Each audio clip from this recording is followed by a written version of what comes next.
تلنگانہ کے اسٹوڈنٹس کے لیے ایک ایسی زبردست خبر ہے جو ان کی زندگی بدل سکتی ہے۔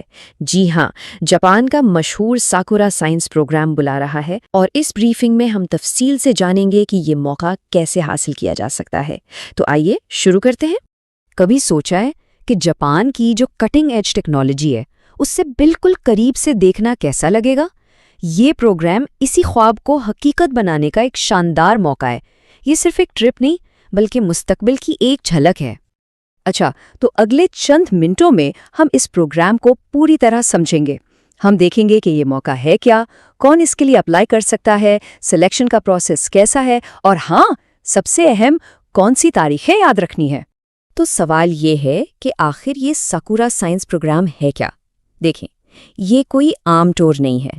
یہ جاپان کے سائنسی دل میں جھانکنے اور وہاں کی شاندار ثقافت کو فرسٹ ہینڈ تجربہ کرنے کا ایک سنہرا موقع ہے۔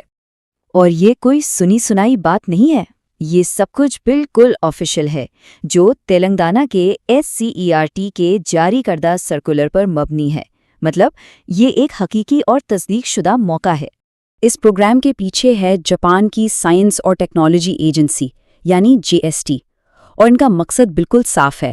دنیا بھر کے جو برائٹ ینگ مائنڈز ہیں ان کے درمیان سائنسی تجسس کا ایک پل بنانا۔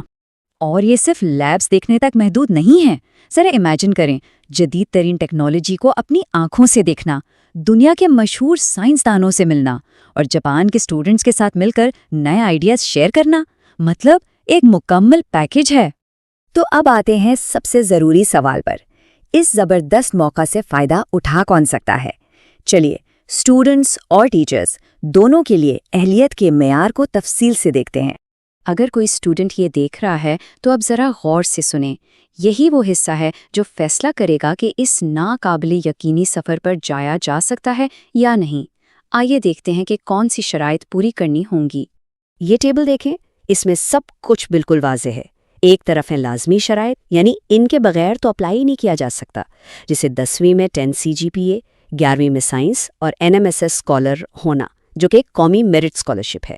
اور دوسری طرف ہیں وہ کامیابیاں جو باقی امیدواروں سے آگے لے جا سکتی ہیں۔ اس فرق کو سمجھنا بہت ضروری ہے۔ لازمی شرائط تو وہ بنیاد ہیں جن پر ہر کسی کو پورا اترنا ہوگا، لیکن جب بہت سے امیدوار لازمی معیار پر پورا اترتے ہیں تو ترجیحی شرائط اضافی کامیابیاں ہیں جو انتخاب کے امکانات کو بڑھا دیتی ہیں۔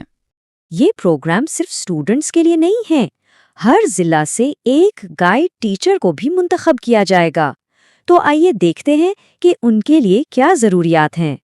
اساتذہ کے لیے معیار بالکل صاف ہے، انہیں سائنس کا PGT ہونا چاہیے اور عمر 40 سال سے کم ہو۔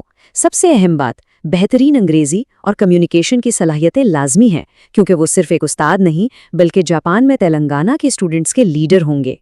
تو اہلیت تو معلوم ہو گئی، اب یہ دیکھتے ہیں کہ انتخاب کا عمل کیسے کام کرتا ہے۔ یہ ایک کثیر سطحی طریقہ کار ہے، لہٰذا آئیے اس پر غور کرتے ہیں۔ انتخاب کا سفر ضلع کی سطح سے شروع ہوتا ہے، جہاں بہترین امیدواروں کو چنا جاتا ہے۔ پھر ہر ضلع سے صرف ایک لڑکا، ایک لڑکی اور ایک استاد کو حتمی مقابلے کے لیے حیدرآباد بھیجا جاتا ہے، جہاں آخری فیصلہ ہوگا۔ کسی بھی موقع کے لیے سب سے اہم چیز اس کی ڈیڈ لائنز ہوتی ہیں۔ آئیے اہم تاریخوں پر نظر ڈالتے ہیں تاکہ کوئی بھی اس موقع سے محروم نہ رہ جائے۔ اور یہاں وقت کی بہت کمی ہے، اضلاع کو 9 جنوری 2026 تک اپنے نام بھیجنے ہیں۔ اس کے صرف 3 دن بعد 12 جنوری کو حیدرآباد میں حتمی انتخاب ہو جائے گا، اور پھر مئی کے آخر میں خوش قسمت ٹیم جاپان کے لیے روانہ ہوگی۔ سب کچھ بہت تیزی سے ہوگا۔ یہ جملہ سیدھا سرکاری دستاویز سے لیا گیا ہے۔ یہ الفاظ اس معاملے کی فوری نوعیت اور اہمیت کو واضح کرتے ہیں۔ اس کا مطلب ہے کہ اسکولوں اور ضلعی حکام کو بہت تیزی سے کام کرنا ہوگا۔ تو اتنی ساری معلومات کے بعد وہ کون سی 4 باتیں ہیں جو بالکل نہیں بھولنی چاہیے؟ آئیے جلدی سے ان پر ایک نظر ڈالتے ہیں۔ خلاصہ یہ ہے کہ یہ جاپان کا ایک مکمل اسپانسر شدہ زندگی بدل دینے والا موقع ہے۔ یہ تلنگانہ کے سائنس کے اسٹوڈنٹس اور اساتذہ کے ایک مخصوص گروپ کے لیے ہے۔ انتخاب سخت معیار پر مبنی ہے اور سب سے اہم بات، وقت بہت کم ہے۔ تو سوال یہ ہے، کیا تلنگانہ کا اگلا سائنسی سفیر بننے کے لیے کوئی تیار ہے؟